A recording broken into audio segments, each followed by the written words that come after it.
जी friends, आप देख रहे हैं यूट्यूब चैनल वॉइस ऑफ ज्ञानी और मैं सफदर खान ज्ञानी। अच्छा फ्रेंड्स, मैंने आज वीडियो अपलोड की थी। इसमें क्वालिटी कंट्रोल डिपार्टमेंट पे एक रिव्यू दिया था कि जॉब कैरियर जो है वो आपका कैसा है अगर आप क्यूसी ज्वाइन करते हैं या प्रोडक्शन ज्वाइन करते हैं। फार्मा इंडस्ट्री के सेक्शन की बात कर रहा हूँ। मैंने फोकस किया था क्यूसी डिपार्टमेंट, लेकिन बारे काफ़ी सवाल थे कि क्यूसी में जो पैकेजिंग मटेरियल टेस्ट करते हैं और रॉ मटेरियल का जो पैकिंग मटेरियल, तो उसमें कुछ लोग सेक्शन में काम कर रहे होते हैं।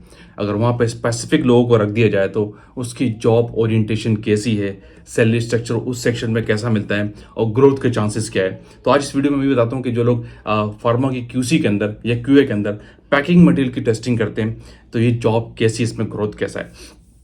देखिए, जो फार्मा की इंडस्ट्री का जो ये सेक्शन होता है, पैकेजिंग का सेक्शन, जहाँ पे आप फार्मा का जितना प्राइमरी पैकिंग मटेरियल होता है, सेकेंडरी पैकिंग मटेरियल होता है, वो भी मैं आपको डिस्कस करता हूँ वो क्या होता है बेसिकली। इसकी टेस्टिंग के जो लोग होते हैं, ये हर डिपार्टमेंट इंडस्ट्री के अंदर अलग अलग डिपार्टमेंट नहीं होता। ये एक छोटा सा सेक्शन है। ये डिपेंड करता है कि आपकी ऑर्गेनाइजेशन कितनी बड़ी है। अगर आप बहुत बड़ी ऑर्गेनाइजेशन में काम करते हैं तो वहाँ पे बाकायदा स्पेसिफिकली ये डिपार्टमेंट आपको अलग मिलेगा। जो पैकेजिंग मटेरियल की टेस्टिंग करता है उनकी बाकायदा एक टीम होती है और उनका सैलरी स्ट्रक्चर ज़रा डिफरेंट होता है। लेकिन यहाँ पे ग्रोथ के चांसेस किस लिहाज से वो मैं आगे आपको डिस्कस करता हूँ। लेकिन अगर आप किसी छोटी कंपनी में काम कर रहे हैं तो ये क्यूसी के अंदर एक छोटी सी सेक्शन होते हैं जहाँ पे पैकिंग मटेरियल के लोग टेस्ट कर रहे होते हैं। या बहुत की इंडस्ट्रीज में ऐसा भी होता है, जो कुछ मल्टीनेशनल ऐसी भी है जो ये जॉब रिस्पॉन्सिबिलिटी अपने क्वालिटी एश्योरेंस के लोगों को दे देती है। यानी क्वालिटी एश्योरेंस के जो लोग होते हैं उनके पास ये सेक्शन होता है कि वो फार्मा के जो पैकिंग मटेरियल है उनकी टेस्टिंग करें, जिसमें कि आपका प्राइमरी पैकिंग मटेरियल आता है, सेकेंडरी पैकिंग मटेरियल आता है, टर्शरी पैकिंग मटेरियल। तो सैलरी स्ट्रक्चर वाइज और कुछ इंडस्ट्रीज ऐसी भी हैं कि जहां पे इस सेक्शन के लिए कम क्वालिफाइड लोग भी ले लेते हैं। लेकिन अगर अच्छी ऑर्गेनाइजेशन है तो वो यहाँ पे भी फार्मासिस्ट लेंगे या मास्टर्स लेवल के लोग लेंगे। लेकिन ऐसा भी देखा गया है मेरे एक्सपीरियंस के मुताबिक कि लोग बीएससी लेवल के लोग भी इस सेक्शन में काम कर रहे थे, तो उनके लिए तो ग्रोथ के चांसेस होते ही नहीं। याद रखिए, अगर आप नॉन प्रोफेशनल है, आपकी प्रोफेशनल डिग्री नहीं है, कम से कम मास्टर्स या फार्मेसी की या एम फॉर्म या बी फॉर्म आपके पास नहीं है, तो ग्रोथ के चांसेस किसी भी एरिया के फार्मा के आपके पास नहीं होते। तो फर्स्ट ग्रोथ की जो स्टेप है वो आपकी डिग्री है, इसका होना नेसेसरी है। उसके बाद या किसी भी सेक्शन में काम कर रहे हैं, पर पर्टिकुलर टाइम के बाद अपने आप को मूव कर सकते हैं। लेकिन पैकेजिंग मटेरियल के जो सेक्शन है, इसमें अगर आप अच्छी ऑर्गेनाइजेशन है तो डेफिनेटली फार्मासिस्ट होंगे। लेकिन वर्किंग नेचर जो है वो जरा हाई लेवल का नहीं है। इंपॉर्टेंस हर सेक्शन की है, हर एक्टिविटी की है, लेकिन जो इंडस्ट्री का कल्चर बिल्ड होता है उसके लिहाज से इसकी इंपॉर्टेंस थोड़ी कम होती है। प्राइमरी क्या है, जो आपके डायरेक्ट मेडिसिन के साथ अटैच हो रहा है, जैसे आपका एल्यूमिनियम फॉयल है, एलओएल हो गया, या ब्लिस्टर्स हो गए, या प्रिंटिंग की फाइल्स है जिससे आपका पैकिंग मटेरियल ब्लिस्टर मशीन में चलकर पैक हो जाता है, वो आपकी प्राइमरी पैकिंग कहलाती है। फिर ये जो आपका ब्लिस्टर पैक है, ये जिस यूनिट कार्टन के अंदर जाता है वो आपका सेकेंडरी पैकिंग कहलाता है। और फिर ये जो यूनिट कार्टन जिस आपका शिपर के अंदर पैक होकर जाता है वो आपका टर्शरी पैकिंग कहलाता है।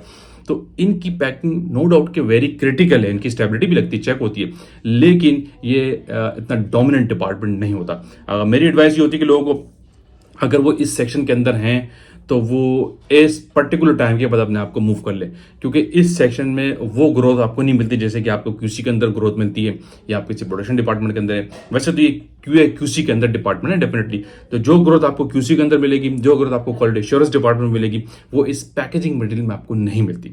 ठीक है, तो इसीलिए मैं एडवाइस करता हूँ कि अगर आपको पर्टिकुलर किसी कंपनी में न्यू जॉब मिली और आप उसी पैकिंग मटेरियल में आपको रख दी गई इनिशियली, तो आप पर्टिकुलर रहें, 6 से 4 महीने की जॉब करें और उसके बाद अपनी कोशिश करें कि दूसरी एक्सपर्टीज को अडॉप्ट करके उस तरफ मूव हो जाए, या तो क्यूसी की तरफ चला जाए, पर्टिकुलर क्वालिटी एश्योरेंस के सेक्शन में एज अ क्यूसी या क्यूए ऑफिसर जॉब स्टार्ट करें। पैकिंग मटेरियल के अंदर खास पर्टिकुलर ग्रोथ सैलरी नहीं होती। कुछ लोग बात होता है, क्योंकि समटाइम्स मैंने ये कहा कि कुछ नॉन क्वालिफाइड यानी बीएससी लेवल के लोगों को भी इस पैकिंग मटेरियल में रख दिया जाता है और वो काम कर रहे होते हैं, डिपेंडिंग की ऑर्गेनाइजेशन कौन सी है, तो उनके पास वो सैलरी स्ट्रक्चर नहीं होता जो एक क्यूसी का ऑफिसर होगा, क्यूसी इंचार्ज होगा, या क्वालिटी एश्योरेंस का जो ऑफिसर होगा, जो क्वालिटी एश्योरेंस के लोग सैलरी ले रहे होते हैं। क्योंकि कम सैलरी की वजह से उन लोगों को यहाँ पे भी रख दिया जाता है पैकेजिंग मटेरियल के सेक्शन के अंदर। टेस्टिंग में मैंने आपको बताया कि वो एल्यूमिनियम की टेस्टिंग करते हैं, पीवीसी की टेस्टिंग कर रहे होते हैं, ग्रामेज चेक कर रहे होते हैं, डायमेंशन चेक कर रहे होते हैं। तो ये शिपर की भी ग्रामेज और डायमेंशन चेक करते हैं, फोर्स टेस्ट होता है, पर्टिकुलर इनके भी टेस्ट की लिमिट है, लेकिन वो क्रिटिकल इंस्ट्रूमेंट इसमें यूज नहीं होते। इनकी टेस्टिंग के अंदर कोई केमिकल में बड़ा इंस्ट्रूमेंट यूज नहीं होता, जस्ट केमिकल टेस्टिंग कर रहे होते हैं। एल्यूमिनियम की टेस्टिंग के लिए सल्फ्यूरिक एसिड या एसिल कंसंट्रेटेड यूज कर रहे होते हैं, उसमें एक टेस्ट लगाते हैं एलयूएलयू का, और वो ग्रामेज चेक करते हैं, आप वर्नियर कैलिपर से स्केल से चेक कर रहे होते हैं। इसके अलावा शिपर के जो फोर्स टेस्ट होता है उसमें एक छोटा सा इंस्ट्रूमेंट यूज होता है, उसके तहत वो चेक कर रहे होते हैं। लेकिन एज ए मेगा कोई इंस्ट्रूमेंट इंस्ट्रूमेंट नहीं है, कोई ऐसी खास टेस्टिंग नहीं होती, तो इसीलिए ग्रोथ और सैलरी की कहूँगा, सैलरी स्ट्रक्चर भी आपको यहाँ पे कम हो सकता है, क्योंकि ऐसा डिपेंड करता है कि अगर छोटी ऑर्गेनाइजेशन के अंदर तो लो कैटेगरी के लोगों को भी, अगर बीएससी इंटर के लोगों को भी यहाँ पर रख दिया जाता है। मैं बार बार ये कह रहा हूँ कि डिपेंडिंग योर ऑर्गेनाइजेशन कि आप किस कंपनी में खड़े हैं, लेकिन अगर अच्छी ऑर्गेनाइजेशन के अंदर है, बाकायदा इसका एक सेक्शन है, वहाँ पे प्रोफेशन से फार्मासिस्ट हैं, मास्टर्स लेवल के लोग इस सेक्शन में काम कर रहे होते हैं, लेकिन इसका रेशो कम है। इस डिपार्टमेंट में पैकेजिंग और प्राइमरी पैकिंग के अंदर जो है, जो पैकिंग मटेरियल की टेस्टिंग करते हैं, खासकर पैकिंग मटेरियल की बात कर रहा हूँ, तो इसमें वो ग्रोथ आपको नहीं मिलती जो आप किसी और सेक्शन में आपको मिल जाती है। अगर क्यूसी में आप जॉब कर रहे हैं, या फिर आप किसी क्यूसी के अंदर किसी दूसरी टेस्टिंग के अंदर इन्वॉल्व है, या क्वालिटी एश्योरेंस में जॉब कर रहे हैं, लेकिन क्यूसी क्यूए के अंदर जो पैकिंग मटेरियल की टेस्टिंग करता है, वो पर्टिकुलर सेक्शन अगर है, तो फिर इस सेक्शन में आप ज़्यादा टाइम स्पेंड नहीं करेंगे। सैलरी स्ट्रक्चर भी आपका वो नहीं होता वैसा, और ग्रोथ के चांसेस भी इतने ज़्यादा नहीं होते, क्योंकि पैकिंग मटेरियल बहुत क्रिटिकल सेक्शन काउंट नहीं होता एज पर फार्मा इंडस्ट्री का स्ट्रक्चर बिल्ट है। तो मेरी एडवाइस है, जो लोग काफ़ी सवाल थे कि हम पैकिंग मटेरियल में टेस्टिंग कर रहे हैं, तो हमें क्या इसमें रहना चाहिए, कितने अर्सा तक, तो नहीं, तो ज़्यादा अर्सा उसमें रहने की आपको नीड नहीं है। एक खास टाइम बाद आप वहाँ से मूव कर जाएं, यही आपके लिए बेनिफिशियल है, क्योंकि ज़्यादातर वहाँ पे लोग हाई प्रोफेशनल नहीं भी होते। मैं आपको बार बार ये कह रहा हूँ, क्योंकि छोटे कैटेगरी के लोग भी इसमें काम कर रहे होते, कम एजुकेशन वाले लोग भी यहाँ पे काम कर रहे होते, इसलिए उस सेक्शन में आपको नहीं रहना है। आपने अपना कंपटीशन लेना है, तो आपने उस सेक्शन में आना जहाँ आपके कंपटीटर हो, आपके लेवल के लोग हो, आपके क्वालिफाइड जैसे लोग हो, तो वहाँ पे आपकी एक एक चीज़ काउंट होती है, कनेक्ट की जाती है, एक चीज़ कंसिडर की जाती है, जिससे आप आगे जाते हैं और आपकी ग्रोथ भी अच्छी हो, सैलरी भी, स्ट्रक्चर भी आपका अच्छा होता है। आई होप कि थोड़ा सा ओवर भी आपको मिला होगा कि बेसिकली अगर आप पैकिंग मटेरियल में टेस्टिंग कर रहे हैं, तो आपको क्या वहाँ पे होता है, और क्या रिक्वायरमेंट्स है, क्वालिफिकेशंस क्या होती है, और कैसे आपकी ग्रोथ के चांसेस होते हैं। मैं एक छोटा सा रिव्यू बनाया, फिर भी कोई क्यूरीज अगर आपके पास हुई, तो फर्दर इस पर मजीद डिस्कस कर दूंगा।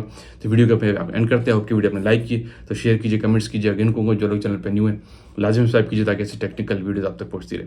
Thank you for watching. अल्लाह हाफिज़।